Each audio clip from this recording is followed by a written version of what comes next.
राम राम शेतकरी बंधूंनो, मी कराळे DR आणि आपलं हे कराळे 999 चॅनल मध्ये आपणा सर्वांचं स्वागत आहे। शेतकरी बंधूंनो, परतीच्या मान्सूननं तर सर्वांचीच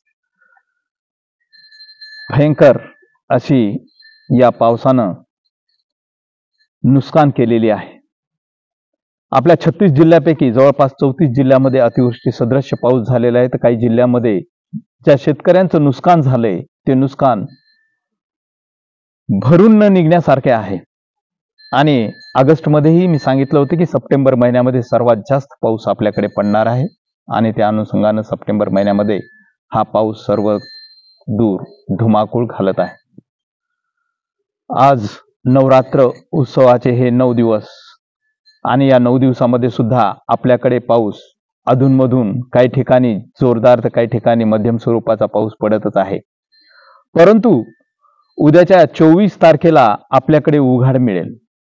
24, 25, 26 हे 3 दिवस जे आहेत हे आपल्याकडे निरभ्र आकाश आणि प्रखर उष्णतेचे राहतील।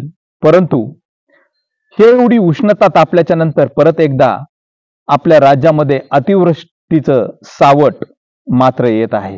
हो, आपल्याकडे या अतिवृष्टीला 27 आणि 28 तारखेला सोलापूर जिल्ह्यामध्ये अतिवृष्टी होईल। परंतु उद्या आणि परवा म्हणजे 23, 24 तारीख जे आहे या तारखांना आपल्याकडे बहुतांश छत्रपती संभाजीनगर असेल, जालना असेल, परभणी असेल, लातूर असेल, नांदेड असेल, सोलापूर असेल, बीड असेल या जिल्ह्यामध्ये सुद्धा पाऊस होईल। पश्चिम महाराष्ट्रामध्ये सुद्धा हा पाऊस पडणार आहे, विदर्भामध्येही आणि खानदेशमध्येही। परंतु महत्त्वाचा संदेश हाच आहे की उद्याच्या येणाऱ्या 27 तारखेला आपल्याकडे छत्रपती संभाजीनगरमध्ये पैठण असेल, गंगापूर असेल या ठिकाणी मुसळधार पाऊस होणार आहे।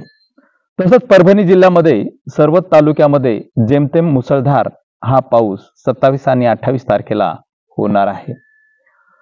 त्याचप्रमाणे लातूर जिल्ह्यामध्ये सुद्धा हा पाऊस राहील। परंतु या पावसाची तीव्रता बार्शी, केज, धाराशिव, पंढरपूर, तुळजापूर, अक्कलकोट, सोलापूर, कराड, त्याच्यानंतर वडूज या भागामध्ये सर्वात जास्त राहील।